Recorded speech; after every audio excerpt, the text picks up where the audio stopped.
everybody. Welcome to Wallace Hartley Presents, the podcast.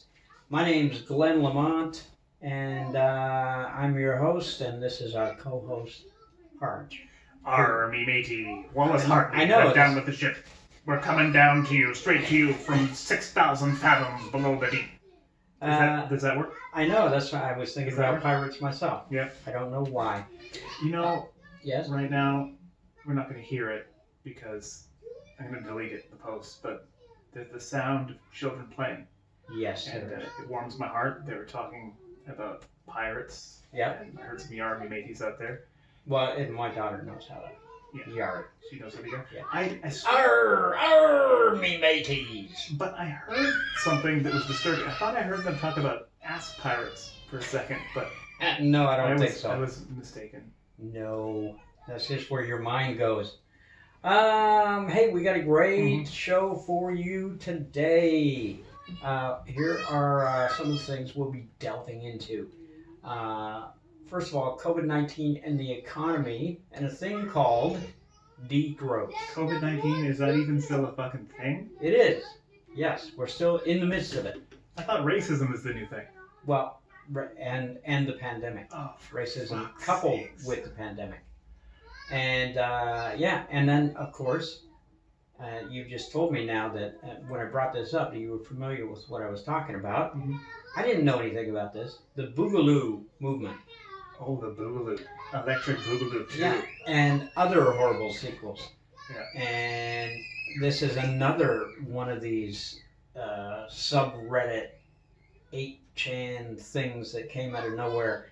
And on that note, we're also going to talk a little bit about, some of the earlier subreddit groups like the incels. Okay. And Gamergate. Gamergate, Do yeah. you remember Gamergate? Faintly. Well, I think you would really have to be a gamer. Like, not a guy who'd, once in a while plays, Grand Theft Auto on the weekend or something. I mean, serious, hardcore gamer. I'm a gamer. I play games, but then I think there's a whole subculture of people who don't necessarily play games. They buy games. They fucking talk about games. And their life surrounds fucking the creation and culture of games. It's weird, man. There is so much stuff on these what do they call them? Boards? Bulletin boards, yeah. Bulletin boards? Yeah, forums, subreddits.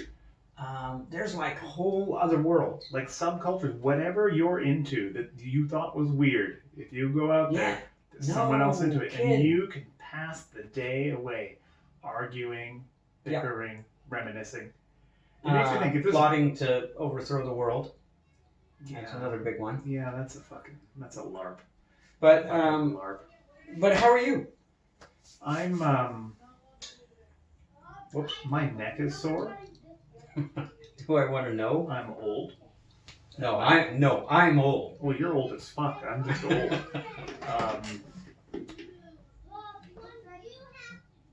I think we hear about mental health a lot. Yeah. Number one thing you can do for your fucking mental health is throw your phone as far from your body as you can. Yes. Make sure it's fucking destroyed. Yes. Don't go on the internet. If you're listening to this podcast right now, fucking turn it off. Because if you don't, you got a fucking problem. If you can't turn it off, you got a fucking problem. Yeah. Hello. Okay. Don't tell them to turn off the podcast. Digital detox. Yes, I agree. Have you ever left your phone at home? Inadvertently? Yes, I have. And the first time that happened for me, I was like, oh crap, my phone. Mm-hmm. And then it just kind of went, oh, wait a minute. Mm-hmm. Nobody can call me. Yeah. This is good. This is a good thing. It was the most relaxing day I have ever spent.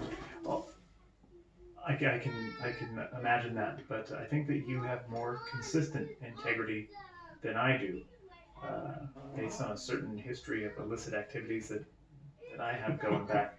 If I leave my phone at home, the assumption on the part of my loved ones is I'm missing, holed up in an SRO somewhere, doing terrible things with horrible fucking people. He doesn't want to be found. I don't want to be found. I'm not picking. Or he sold it. Or, yeah, $20. You know what? It's like no matter what the fucking phone is, you're only getting $20 for it. Yes. Yeah. Oh yeah, absolutely. Yeah. I had, and people steal some shit that in the downtown east side that I don't know they managed to sell. Mm-hmm. I know a guy like right almost in front of me stole, not in front of me, but walked out the back door with a however many gallon thing of cooking oil. Mm-hmm. It's huge. It's heavy. Yeah. And it's like, where are you going to sell that? Well, I mean, and you just do. One of the classic scams was stealing bricks of cheese from Save-On, Safeway, or Costco. And where do you sell them? To the ghetto sliced pizza joints. Yeah. They sell 2 slices for $1 or whatever. Yeah, for sure. You do what you got to do. Yes, you do. So yeah, it's a good thing to technical detox, whatever you want to call it. But don't listen to him. If you're listening to the podcast, keep listening. Yeah. We need listeners. Yeah. Best year of my life. I remember the first year I got clean this last time. Yeah. Took 1 year off of media because at that time I was on this addiction kick. It wasn't just drug addiction. It's like I saw addiction everywhere. I saw addiction in how I consume media, how I fucking tackle the computer. So I was like, that's it. I'm going off the phone. So I had a fucking flip phone. Yes, but you remember I had that flip phone? Yeah, I know. But see, when I see a flip phone, I'm like, oh, burner. You gotta be a dealer, right? Yeah. But or a spy. The terrible thing about the flip phone was that I didn't really know how to operate it, and I was just ass dialing everyone all the fucking time. And I don't know. I got a shitty mouth, and a lot of people heard things that they didn't necessarily need to fucking hear. It was just a fucking apology train for about 12 months. Oh, that's brilliant. Mm-hmm. Yeah, I love that. Okay, so here's my thing. Before we get started on any of our topics today, Trump. My man. And he seriously is now, I think, losing it. Like before, there was a lot of rumor and speculation, but so did you see? Wait, you think he had it at some point? Well, he must He's got something. He got something, but so there's a video footage of him being escorted down this ramp by a U.S. Marine, and he's walking like, well, first of all, during the speech, it was, I think, a commencement speech or graduation or some shit. I wish Trump spoke at my graduation. Oh, God, could you imagine? It'd be epic. Well, anybody, I'm not even going to go there. So anyways, first of all, what they show in the footage is he really was struggling to have a sip of water from a glass of water. So, like, stroke-like. Yeah. And then walking down this ramp, like, very, very slowly. And so, and now there's this splinter group in the Republican Party that is jumping all over this. Would they say that he's physically unfit? Well, yeah, they're saying, we want to know what's wrong. Well, we want to know why we should renominate you or nominate you again. If you're keeping your poor physical health from us. Well, essentially. I think here's a mild conspiracy that I've heard before about Donald Trump and use of stimulants. There's a picture on Twitter, maybe I can link to it in the show notes later, of Donald Trump signing a presidential order, and behind him are drawers that are open, and inside the drawer are boxes upon boxes of a type of Sudafed that's available only in the UK, I think, right now. High doses of pseudoephedrine. But that's what they use to make crank.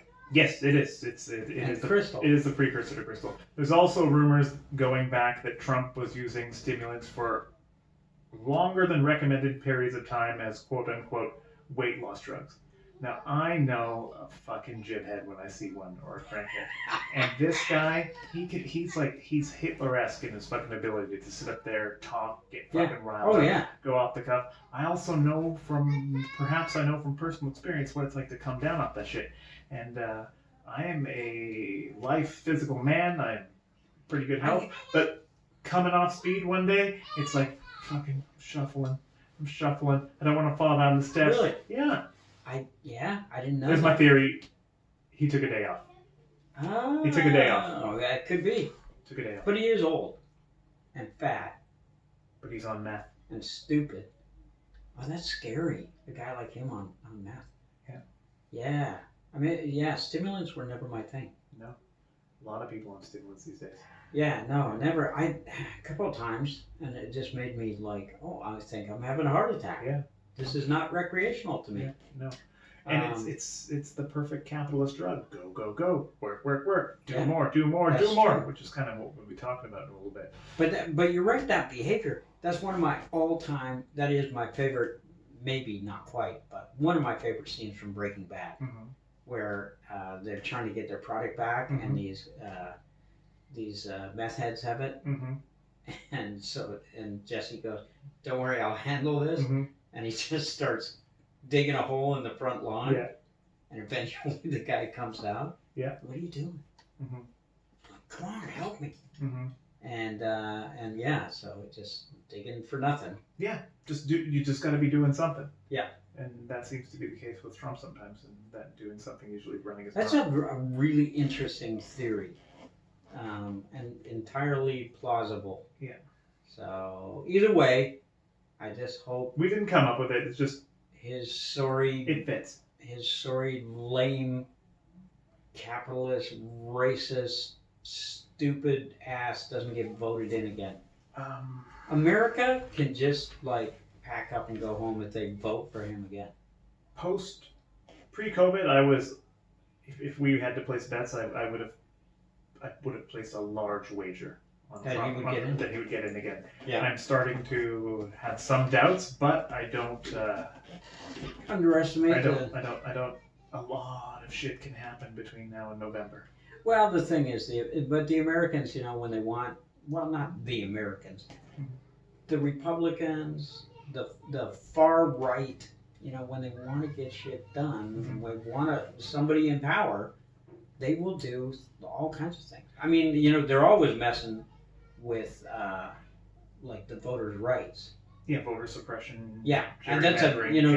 They've been doing that forever. Yeah, and they've been explicit with that. It's like the less number of people vote, the higher probability that they'll win, and that's their mission. Yeah, to make sure they for get sure. them all vote. But yeah, I don't think there's a way out this time, honestly. And like I said, there's this little splinter group in the GOP called the Lincoln something, and they are all just basically, like staunch conservatives, but they're like, no, we got to get rid of it because crazy was okay for a while, but this is like crazy. Well, I mean, there's been a strain of conservatives like that for a while. The sort of neocons from the Trump era. These guys aren't good either. Like God, no. But speaking of politics, now you told me something very interesting that I missed this afternoon. Our very own NDP leader of the opposition, Jagmeet Singh. So what happened there? I wasn't adhering to my digital detox, and I picked up my phone, and I happened to see on that stupid fucking Google suggestion feed that Jagmeet Singh had been kicked out of Parliament during the questioning hour because he allegedly called a Bloc Québécois MP a racist. Yes. And refused to apologize for it. Apparently. But what did he call it? Was the guy being racist? No, there was some sort of a yay or nay type situation, and this guy was the lone dissenting voice, nay. Yeah. And then there was some bickering that went on, and nothing was really heard. And then Jagmeet was heard calling him a racist, and then when confronted about the speaker on it, refused. conceded that he did call him a racist and refused to apologize. Wow. Mm-hmm. Hardcore. Yeah, hardcore. Yeah. He's you know what? I don't want to talk about Jack Meat Singh. Okay, we won't. We'll talk about Jack Meat Singh one day. Yes. Yeah. Yeah. Okay. Not my. You don't like him, do you? No, I don't like him. Okay. No, I don't like Just checking. him. No. He is my. He's my fucking MP. Is he? He's a helicopter. He's a helicopter MP. He never fucking lived here. No, he didn't. So yeah, he had to come out here and basically take away a riding from somebody else, didn't he? Yeah. Mm-hmm. But people voted for him. Yes, they did. So he is now officially the leader of the opposition here and Canadian. You know, for those of you listening, if you're American or in other countries, Canadian politics is a whole other thing. Yeah, it's on another level of confusing. You know, like here's something. I'll say this. I've said it before. I'll say it again. Canada is really good at taking the worst of the British systems and the worst of the American and fucking combining them. Mm-hmm. What? You know what I mean? Well, and coming up with just like confusing shit that nobody can understand. Yeah, it's so confusing that I think it breeds a certain higher level of apathy. Oh yeah. Yeah. Absolutely. Yeah, we love bitching about shit, but we love bitching about shit, but we won't actually do anything about it. And it gets so confusing that we don't actually even know what the fuck to bitch about. No, because it's hard to keep track of 4 or 5 parties. Various agendas. Yeah, and also there's lots of people in Alberta who are just I don't know. Is Alberta not really part of Texas? No, it's got to be. No, same kind of things going on. That's real Canada. It's real Canada. They just hate us here in British Columbia. Yeah, do you fucking think so? hate us. Yeah, I mean, and can you blame them though? I can't. I mean, honestly, I don't agree with a lot of the stuff that they're saying. However, if I had to live next to, and most of the provinces of British Columbia are pretty cool, but you know the Lower Mainland, if just that alone is just, if I had to live, it's like heaven. If your next door neighbors were just, you know, a bunch of fucking Karens and married to Todd, you know what I mean? And smarmy woke people. And just, fuck right off. Yeah, I mean, you can't even walk out your front door and pass by the neighborhood park without wanting to just fucking become a boogaloo. Yeah. Yeah, pretty much. And we're going to be talking about that as well. And I learned a new term when I was researching all this stuff, because it was new to me. Yeah. And that, of course, was black pill. Oh. You know, because there's the term red pill. You've been red pilled, man. You're woke. You know what's going on in reality. But a certain subreddit group, the incels, use black pill. Yeah, I took that red pill, and I was scouring the floor, and I was looking under the couch for the blue pill because I want to take it back. Yeah, that's true. Anyways, we're gonna take a little break right now because I got a little fucking audio thing going on. I just want to check it out, and then we'll come back and we'll talk about the economy. Mm-hmm. The fucking economy. We're going to talk about degrowing the economy. That doesn't sound like a winner. Oh yeah. Yeah, it is, trust me. Okay. You're going to call me a Marxist and a communist and all that shit, because I know you hate that kind of thing, but I'm telling you, it's the way to go. It's growing on me. As long as we get to do it with guns. Okay, we'll be back.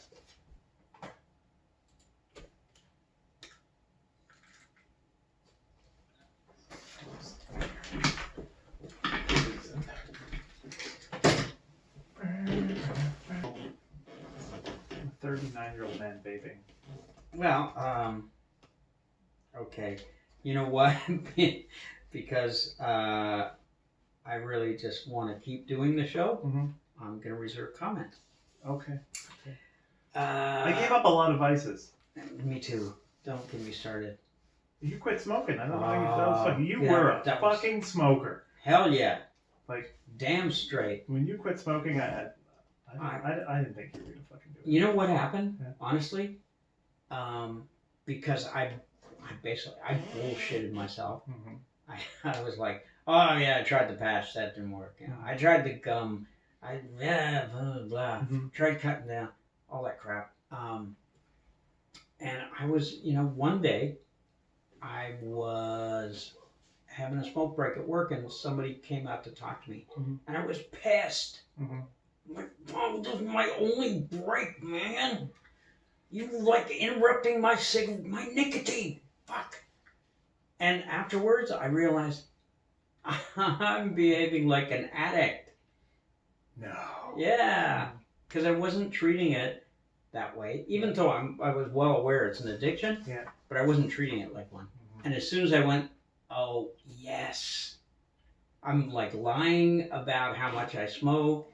I'm hiding it. I'm doing all kinds of shit. I'm agitated when people come between me and it. Yes. Yeah. So that was it. Mm-hmm. As soon as the light bulb went on, I was like, I'm done. Mm-hmm. And I didn't kill anybody, mm-hmm. although I wanted to kill many people. But that's not really fair, because that's me on a good day anyways. Yeah.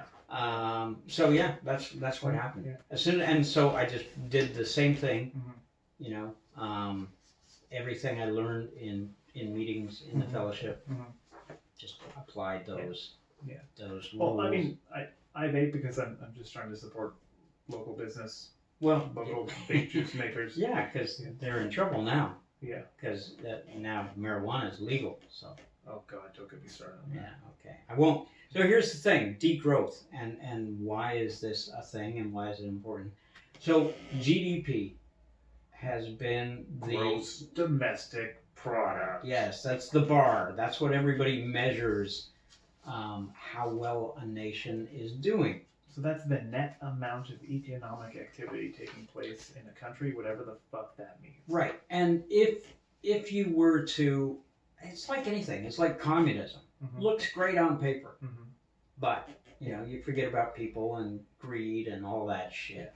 So basically, if you had that level of spending and your GDP was really good and you met all your goals, and the entire nation was being served by that, it'd be great. But it's not, and it's proven time and time again that that's not the case. And so now with COVID-19 and the slowdown, everybody's had to re-examine that. So as a matter of fact, to the point that China has not set any new GDP goals. And America, the U.S., has not published any GDP stats this year, because they know that, COVID-19, the pandemic, lockdown, social distancing, all that stuff. But basically, a lot of people stopped working. And they don't want to set up a panic. Yeah, they don't want to set up a panic. But also, what we're discovering with all this is that, first of all, the first thing that became important, well, to me anyways, was they established what are essential services and who are essential workers. Mm-hmm. And these are the people we need to support right now. Mm-hmm. And just an aside, this entire conversation is based on the assumption or premise that COVID-19 is real and fatal. Okay. I'm just saying you just have to set the philosophical underpinning of the discussion. I'm willing to have the discussion, but I just want to make sure that's out there. That people know that. Okay, well, you can, when we finish recording here, you can go and talk to your little subreddit pals. And I'll get on 8chan, that's where I get all my information from. Have a good, so certain researchers have argued that our hyper-focus on economic growth was problematic long before we knew the words SARS-CoV-2 or COVID-19. The degrowth movement has advocated for reducing production of goods, working hours, and inevitably GDP, all with the end goal of reducing carbon emissions. With the economy at a standstill... Whoa. Yeah. This is about global warming? No, it's not. That's just one of that's like a bonus. So if global warming is real and poses a threat to us, then sort of decelerating the economy would be a good thing for that. Well, yeah, because while the pandemic has had a tangible effect on people's ability to work and spend money, Yeah. it's also led global carbon emissions to fall by more than 8% so far. That's just in a few months, right? Is that a good thing? 3 times. Allegedly. That's 3 times the yearly emissions of Italy, Mm-hmm. right? So emissions dropped more than 1 billion tons in the first 4 months of 2020 compared to 2019. Well, I wouldn't imagine that Italy has high emissions. I mean, But they do. what's the primary form of transport there? Vespas. Gondolas and Vespas. It's like... yeah. But anyways, yeah. So this is close to the emissions reductions that are needed to meet the goals of the 2015 Paris Climate Agreement and stop the planet from warming more than 1.5 to 2 degrees centigrade. The underlying reason that economic growth is desirable for a country is that it implies that people who live there have access to money and all that is purchasable with that money. So we're saying that the GDP is a big pie. And if there's a big pie, everybody gets there's more slice for everybody. That's right. Only that's not the case, right? So healthcare, education, all that stuff, it implies that the government of that country can invest in big projects to protect its people from the threats they face. Since the Second World War, GDP has been used as the ultimate measure of a country's overall welfare. It represents the total value of everything produced in a country, both goods and services.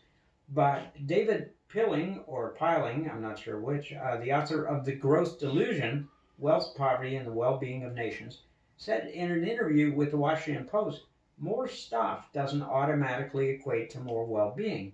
Or to put it even more colloquially, more happiness.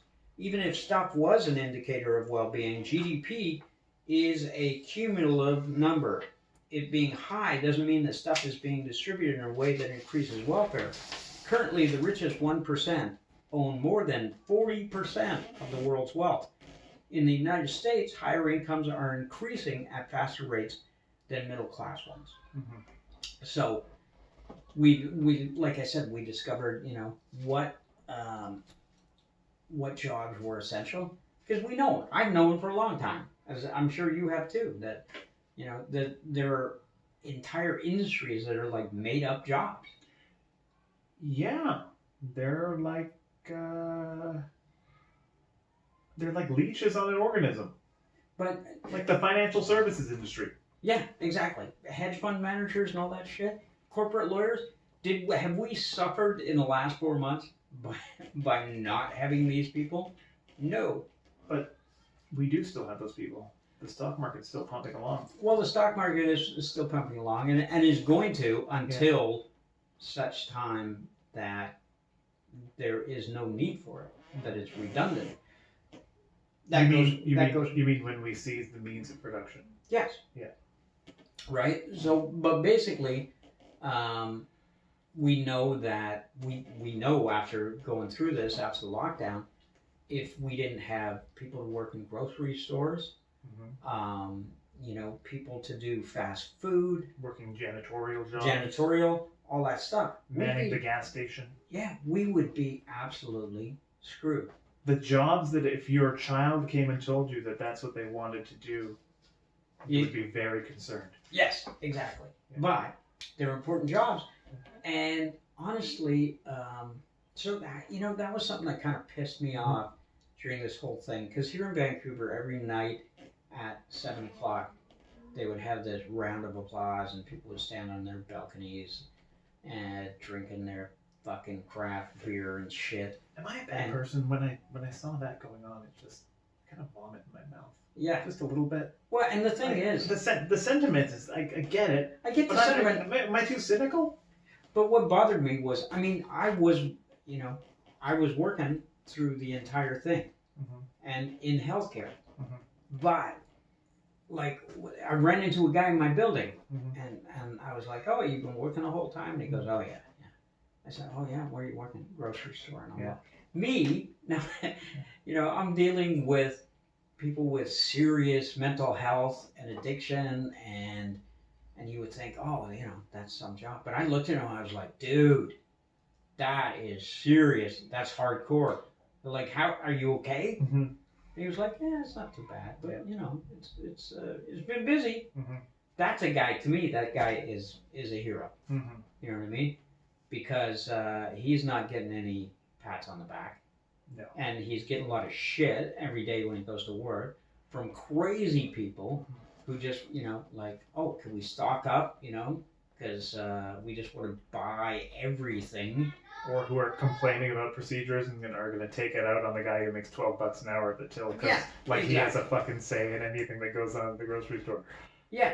So the whole thing with the degrowth movement is that, like for a long time, there's lots of places in Europe that have been arguing for, and some people have actually got like 3 and 4 day work weeks.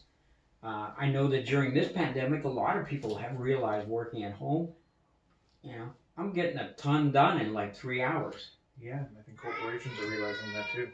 But there is one thing that there is a danger, okay, because corporations are, their bottom line is their bottom line. Yeah. Like they're about making money, they're about satisfying their stockholders. Mm-hmm. So if they realize that, that if everybody says, you know what, I don't need to be at work, I can do this from home. The corporations, most of them are going to go, that's true, which means less overhead for us, not as much electricity, not as much, you know what I mean? And then they're going to take that a step further and go, well, I could just fucking eliminate them altogether, because if they're already working remotely, why can't a guy in India be working remotely? Yeah. And I can pay him a quarter of what I'm paying these boneheads. Yeah. Or if you're working hourly, yeah, they can start putting in measures to monitor you more closely and make sure that, and I'm sure there are companies doing that right now. Yeah, so they'll find a way. But at the end of the day, I think that if we move towards this, we before the show, you were talking about mental health, and it would go a long way into helping people with their mental health, and their quality of life in general. Yeah. Because we know that, the economy and, like the debt and all the deficit, I don't even know what any of it fucking means. Well, neither do they don't either. It's a load of shit. It's like numbers in a computer that they're moving around. There's no actual real money. But there's times in my life where I really cared. It's like, oh, I can't let that debt as a guy. I can't go with debt. It makes sense from an individual perspective. I don't want to go into debt in a household. But I don't think a nation's a household. No, but that's the other thing they're talking about is wiping out debt. Right? Wiping out debt. Yeah, just telling everybody, credit card, mortgage, all that shit is gone. You no longer have it. What? Because it never existed in the first place. So then that is another part of this movement. Oh, whoa. Not who's running this movement? This sounds like a fucking college kid movement now. Well, I don't know. It's a bunch of people. It's a bunch of some. This sounds like an anti-Jewish conspiracy. One guy who is an anthropologist in London, because he wrote the book Bullshit Jobs, and David Graeber, professor at the London School of Economics, and a leader of the early Occupy Wall Street movement. And he's the guy that says millions of people from across the world, clerical workers, administrators, consultants, telemarketers, corporate lawyers, service personnel, and many others who are toiling away in meaningless, unnecessary jobs, and they know it. So he's one of the guys. But there's a lot of guys. But to eliminate the institution of debt, that's crazy. It would be great. It would be great, but how would you get money for anything? Well, but then this goes back to... What if you want to do something or make something? How are you going to get money? I think most of the people that are talking about these ideas are talking about, nobody works, right? What they're talking about is like some kind of guaranteed basic income. Mm-hmm. You can also work. Mm-hmm. Like if you are a a content creator, Mm-hmm. and you've established yourself. You're Or a bit of, as I call them, fuck-arounders. yeah.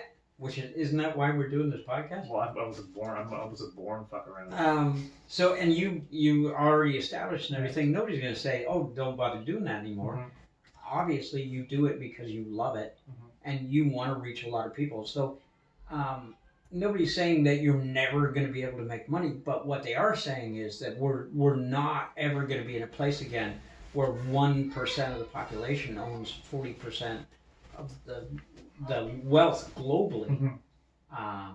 And like in some countries, 99%, right? Yeah. So it's looking in that kind of direction, right? Mm-hmm. But I think that sometimes those numbers are a little bit, they're suspicious. Because we talked about how a lot of this wealth is created through playing games, financial games. So I think a lot of this wealth isn't real wealth. It's wealth that they created, fabricated out of thin air. Absolutely. Like, I was looking at, we know I'm into aliens, right? Yeah. I'm into What aliens. we know. So I was reading a book yesterday about aliens and various sightings that occurred in the 50s. And the author's rattling off all these little different jets. And I'm a visual guy, so I want to see these jets. So I looked them up, and I look, it's like F-51 Sabre jet, one of the first jet fighters in the U.S. and Royal Canadian Air Force, right? And I'm looking at the price of that jet in 1951. It's like $250,000 a jet. Yeah. Rate of inflation today, I don't know what $250,000 is, but it's not the fucking $100 million a jet. No way. That is going right now, and that was top of the line at that time, but the price has inflated greatly. Oh yeah. Well, I tell you what, I'll just to kind of. So what I'm saying is, it's a bit of a grift. There's. Oh, it's a total grift. Yeah. Where you can, but if I'll leave you with this, on the whole topic of degrowing the economy and basically, I'm really surprised, by the way, that you haven't slandered me once with Marxism or communism or nothing. I am running a parallel track to normal human development in terms of ethics and political values. Really? I think when I was younger, I was a hardcore atheist, scientist. I believed in governmental austerity, personal responsibility, small government, libertarian. That's where I was at. I don't know. I grew up in the late '90s, early 2000s. It was in the air. Well, I tell you, when people were going to APEC protests, I was like, oh, look at those fucking hippie social justice warrior. I probably didn't say social justice warrior because that word didn't come out till later.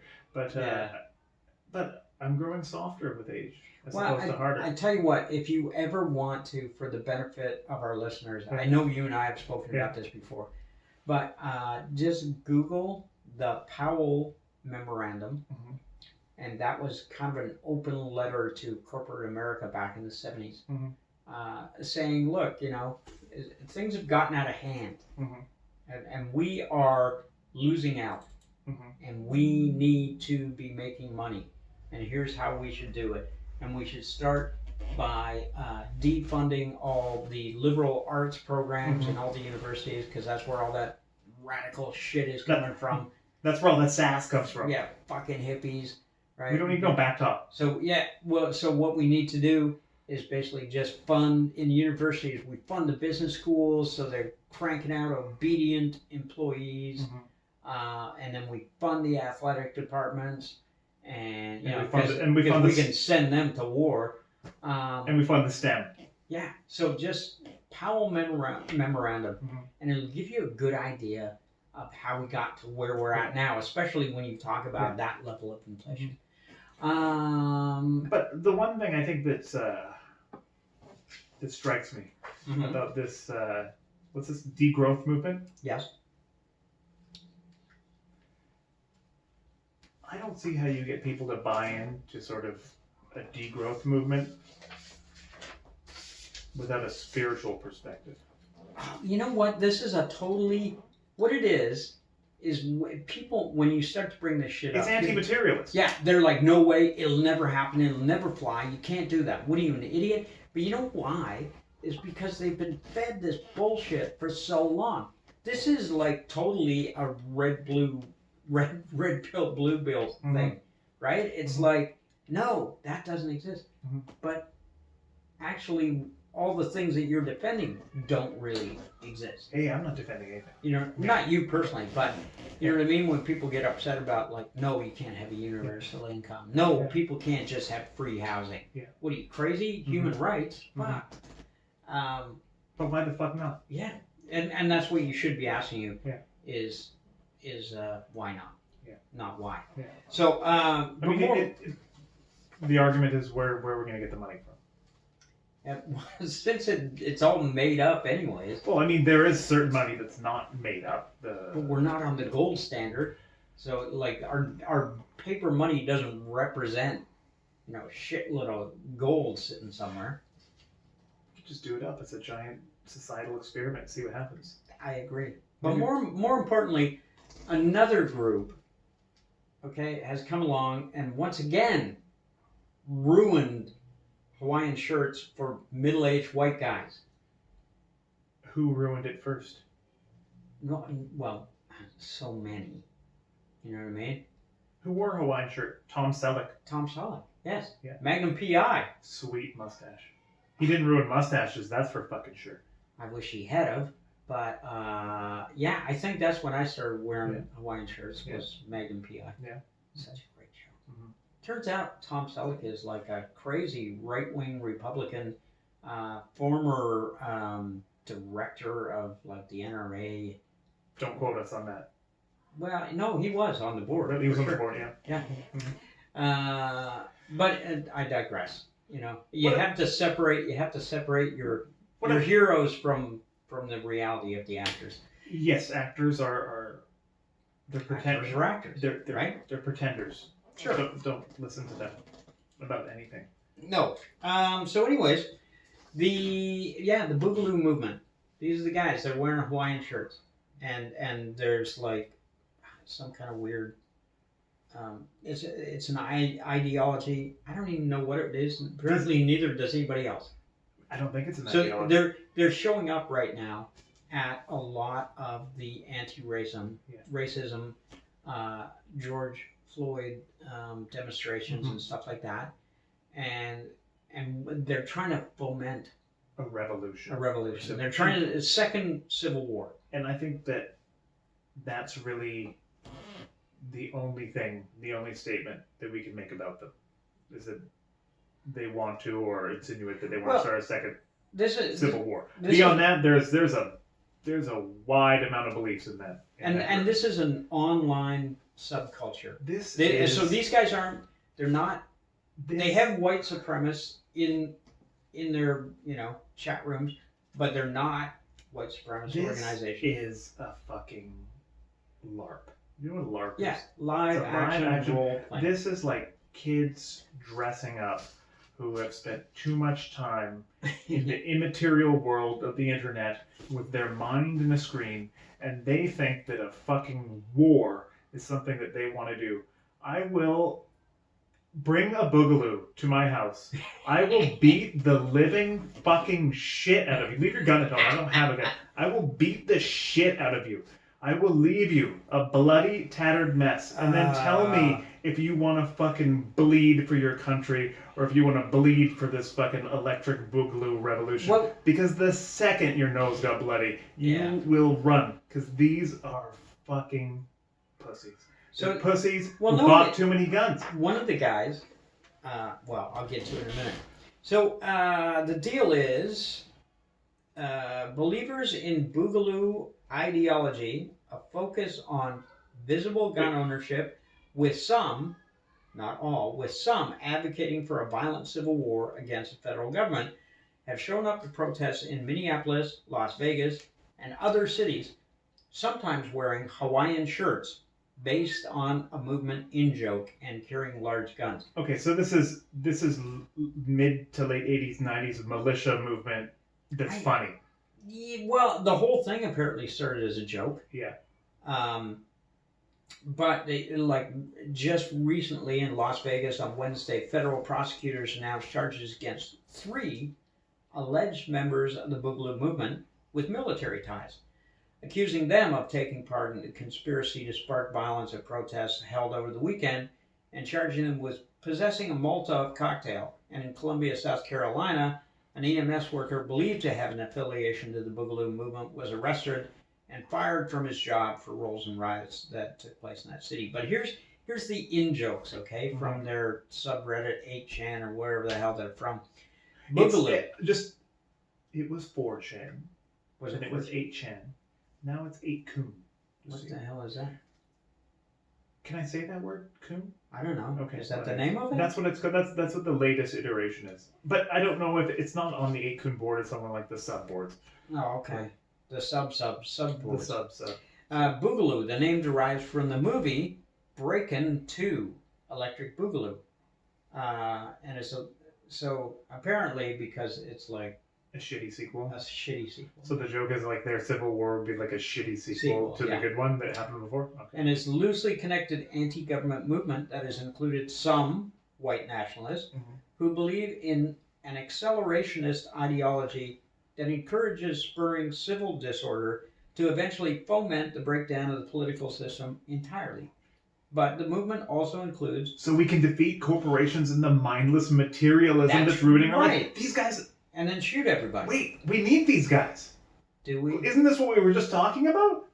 I really don't know. Okay. Because they're the FBI. Oh, fuck. Department of Homeland Security. Oh, for fuck's sakes. Are these your sources? No, but they're saying they don't know how to categorize them. Because it's a fucking LARP. Well, these guys, they have like, they have patches on their bulletproof vests, on their Kevlar, and one of them says alphabet soup. Yeah. Right? And that is a reference to FBI, ATF. The three-letter agency. So they hate they like guns. They don't like the government. They don't want anybody taking their guns away. So they're kind of like Second Amendment libertarian types. Kind of loosely. I don't know. They hate fucking cops. So yeah, they hate cops. We got that in common. So the vaguely ironic jokiness has remained among people who identify as Boogaloo boys. For example, some people who follow the movement use the terms Big Igloo or Big Luau to avoid saying Boogaloo on social media platforms. Oh, I get it. Like a pig roast. Yeah, and because that's pretty good. They roast pigs. That's pretty good. That's pretty good.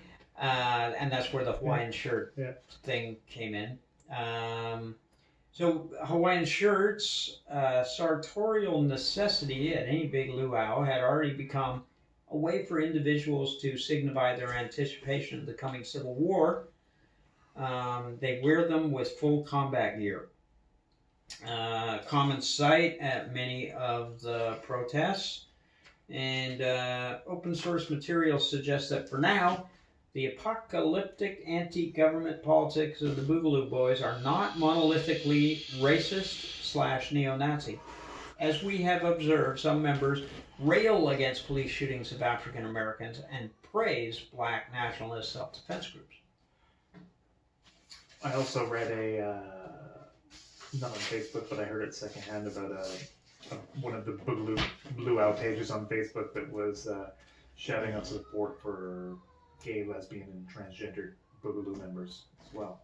So they're defying being put in the type of box that you want to put them into, which is they're Nazis. But here's the thing: I guarantee goddamn to you that 95% of members of this Boogaloo movement are probably white guys. So they have, again, like white privilege comes into it, right? It's not white privilege. It is.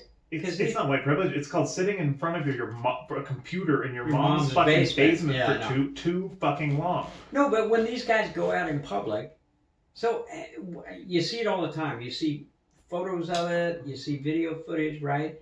So some fucking bonehead wearing Kevlar, with automatic weapons, and got a pistol as a sidearm and all kinds like magazines, rounds and rounds of ammunition, and nobody says shit, right? Because they own them legally, Yeah. and however wherever they happen to be, the law permits them to do this. But I'm telling you, even legally, if that was a black guy, fuck, he would not last a second. He would. Well, I mean that goes without saying. He would step foot out his door, and they would shoot him. He'd never have a chance to go, actually, I own these legally. But yeah, it's there's something to me really fascinating about the movements, because How did I start this entire? I can solve this. Okay. I can solve this. Okay, so How do we start this podcast? how do we start it? I said, get the fuck off the internet. Yes, you did. Because no matter what type of strange fetish or predilection you have, whether it's based on violence, quirky ideology, Yeah. sexual, you get on the internet at fucking 2:30 in the morning, and you can become fucking twisted. Well, the thing is, though, these kind of extreme forms of libertarianism. There is a movement in Idaho. So Ruby Ridge, right? No. Ruby Ridge. Randy Weaver was a former Green Beret. Mm-hmm. Yeah, former Army Ranger. And he started kind of hanging around the fringe of like the white nationalist, white supremacy kind of movement. He packed up his whole family and he moved to this place called Ruby Ridge in Idaho, and was totally off the grid, like totally off the grid. Just a cabin that they had built themselves, and he was a licensed gun dealer, collector / dealer. So he had like a shitload of weapons, and then the FBI, in their infinite wisdom, tried to set him up by basically they had infiltrated one of these groups, and they tried to buy sawed-off shotguns from Randy Weaver, who sold them because he needed money for no other reason. And they busted him for that, but I don't know, it didn't stick, I think. Anyways, it ended up being a shootout. The FBI shot and killed his wife, and wounded his kids, shot his dog. It was a clusterfuck. Like, it was just crazy. And living up there in this neck of the woods was a retired Army Colonel, Bo, I can't remember his last name, and he was one of these libertarian, prepper guys who had a little community. They ended up calling him in, right, and said, you got to talk to him, and he was like, fuck you, I hate you guys, why would I help you? But the FBI was like, there's women and children in there, so do you want to be known as the guy who didn't help? Also, you're not allowed to not talk to the FBI.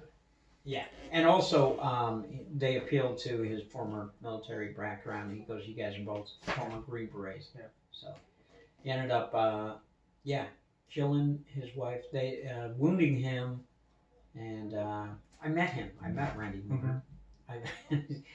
Don't ask me where, because it's going to sound weird. Sounds weird even to me. I'm sure you weren't buying a sawed-off. I wasn't buying guns, but I was at... Bullshit! Bullshit! No, I was at a gun show in Idaho. Oh. At the time, I was still doing comedy. Comedy, that's what you called it. Yes. Okay. And let me tell you, during the day, some of these small towns, there is nothing to do. Yeah. So I ended up at this gun show, and he was there as a book signing, selling his books. Yeah. And had a chat with him. But what an experience that was. These fucking gun shows are crazy, man. When there's nothing to do. Like I looked Do around. that. I looked around that room. Well, it was not a room. It was Mhm. like an arena. It Mhm. was like a hockey arena. And I looked around that room. I went, honestly, I'm listening to the conversations. I'm looking at the amount of firepower in here, and I'm thinking, if they ever decided to go for it, we'd all be fucked. Mhm. Yeah, like scary shit. But anyways, Back to these boogaloos. Yeah, back to the Boogaloos. I don't think they're on the same, same level, same wavelength as preppers or anybody like that. I think what you said it is a bit of a It's middle-aged guys living in their mom's basement or young on the guys. internet. It's fantasy. It is, but It's anti-government fantasy. just I don't understand how places like Reddit and the internet in general breed these movements, because you remember the guy in Toronto who ran people over with his van, Mhm. and this is the first time I heard about the incels, which is short for involuntary celibates. And these guys, so like the Boogaloo, I don't know if they tie in with the incels, but the incels are very much associated with like right wing ideology as Yeah, well. I think I don't know. Do these boogaloo guys look like they're getting laid? Oh fuck no. Maybe a little bit more than the incels, because that's a fundamental aspect probably. of being incels. You're not getting laid. But they're members of an online subculture who define themselves as unable to find a romantic or sexual partner despite desiring one. Once again, get the fuck off your computer. I know. Discussions in incel forums are often characterized by resentment, misogyny, misanthropy, self-pity, self-loathing, racism, a sense of entitlement to sex, and the endorsement of violence against sexually active people.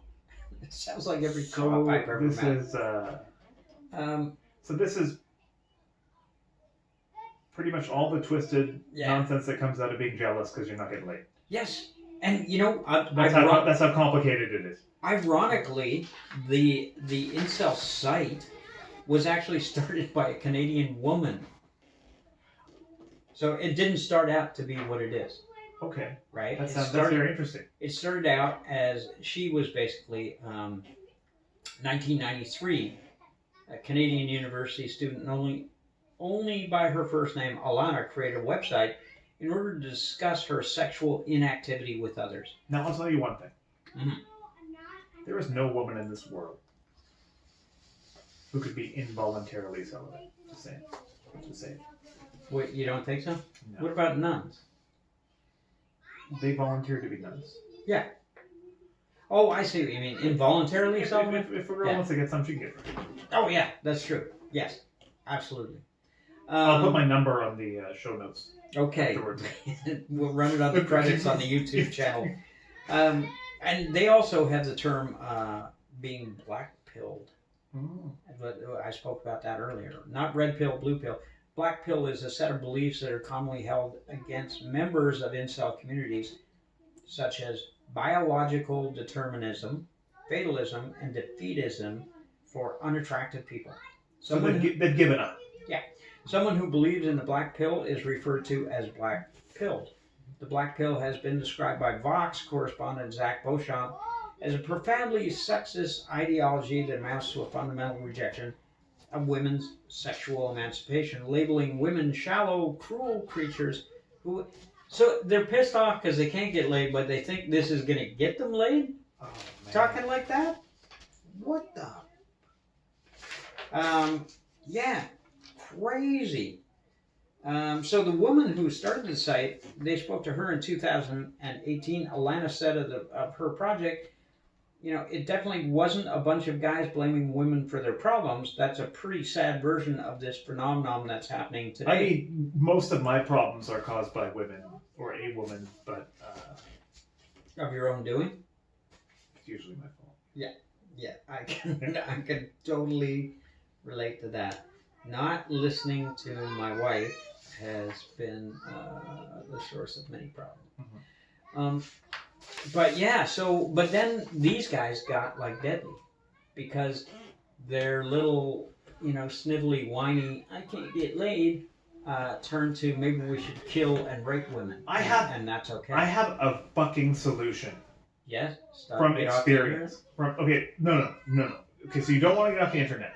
No. Okay? There was a time where I was celibate, and it didn't bother me. I've been involuntarily celibate before. I just couldn't get any. And that's tough. That's rough. I'm saying it's rough. As a former drunk, man, I was There's a thing out there. There's a thing out there called heroin. Yes. And if you do heroin, you don't care about the sex. It doesn't matter. So I'm just saying, if you're out there and if you're contemplating running over a bunch of women out there or men or whatever, just happy people out there that you're jealous of, just go get some Bitcoin, get on the dark web, and get yourself some heroin. Ladies and gentlemen, this is coming from a recovered addict. I'm just saying. This is why you can't get a fucking sponsor, man. Oh, for come up fuck's with sake. shit like that. But hey, wouldn't you rather someone get loaded than run over people with a bus? Yes. That's I mean, it's a shitty, put you in a shitty choice situation there. But so the Alec Manassian, that was the guy's name, Manassian. He was the 2018 Toronto van attack suspect. And Mark Lepine, the 1989 École Polytechnique massacre. I got something to say about that. Recently, with the Canadian government and Trudeau and the ban on assault-type weapons or assault-style weapons, that is just a political bullshit move. Yeah. He does not give a fuck. Because when the Polytechnique massacre happened in 1989, if they gave a shit, they would have banned assault weapons then. Yeah. But they haven't. It's just like... And, I mean, the recent slaughter that occurred in the Maritimes, all those guns were procured in the States or illegally. That's right. But it's that thing where, I mean, Trudeau's smart. He is a good politician. He is going to take a crisis and react immediately to it, especially one that seems... He'll make a reaction that is politically expedient, like the gun thing. The gun thing is easy. Yes. Yeah, exactly. Not necessarily based in fact, though. So these guys, these incel guys, so there was Alec Manassian. The original guy was Elliot Rodger, perpetrator of the 2014 Isla Vista killings. And they frequently refer to him, and he made this reference of, what is it, the fine gentleman, or where the hell was it? Anyways, so these guys basically took something that was, it reminds me of Gamergate, and I'm sure there's some crossover in Gamergate, which was another weird basement subreddit kind of thing about one of these gamer guys, his girlfriend created a game, and but it was to do with depression. And that sounds like a shitty game. Well, that's what all these guys. So it's a gaming apparently a very, very misogynistic, male-dominated kind of industry. So they didn't want women designing games, and it was about depression. And then she got a good review in one of the gamer magazines, and then this guy accused her of sleeping with the guy who interviewed her. See, now here's... And then this became like fucking massive. Here's my problem with the internet. Who gives a fuck?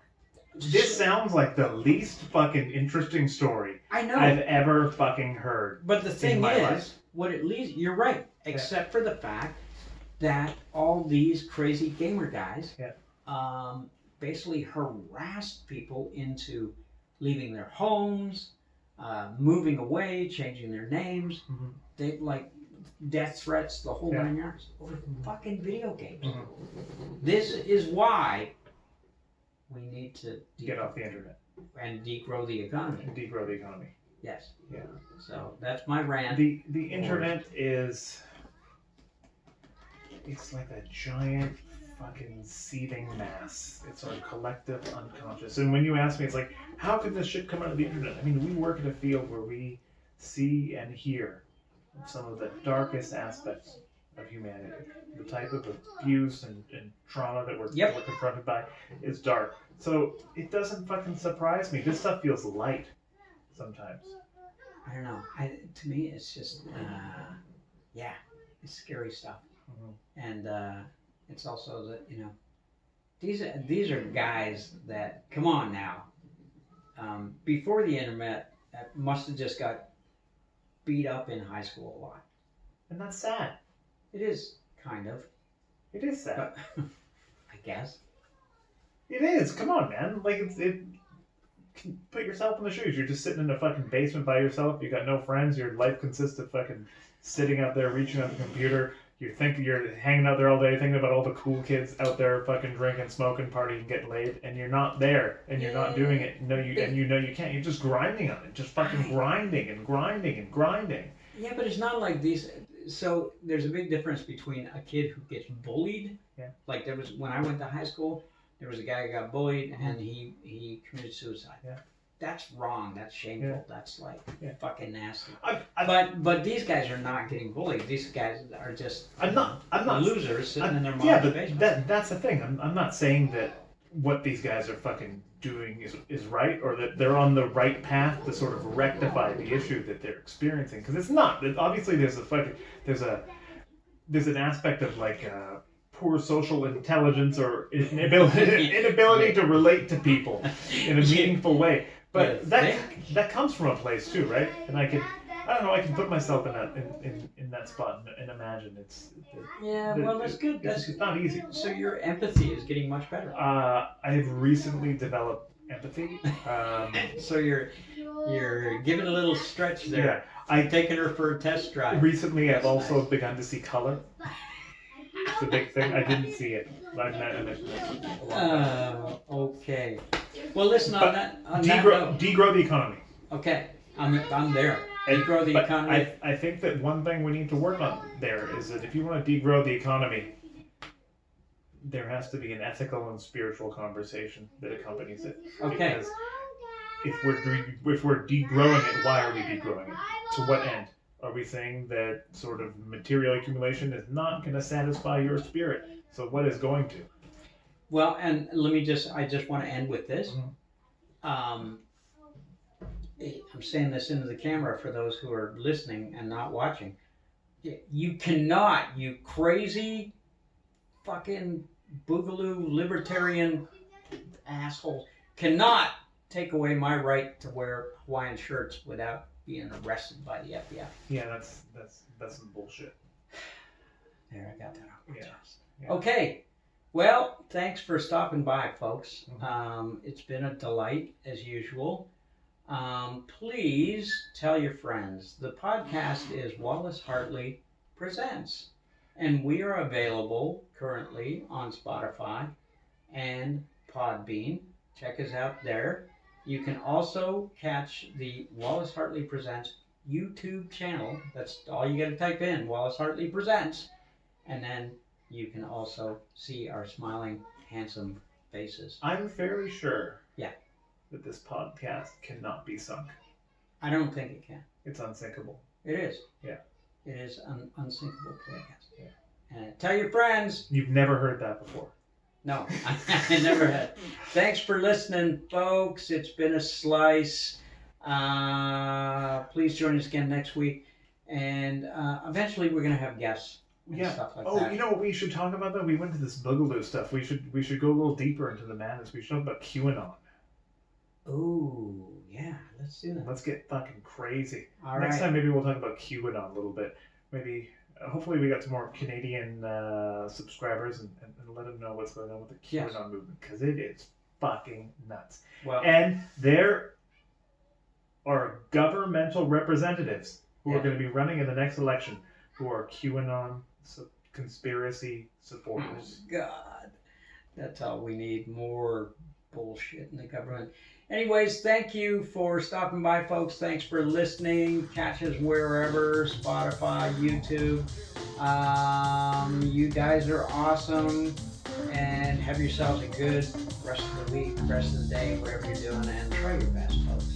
Boogaloo what? Try your best not to be a dick. Thanks. Bye. Thank you. Bye.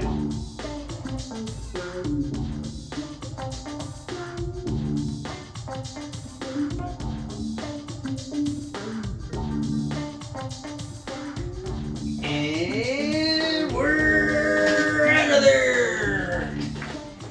Turn this off.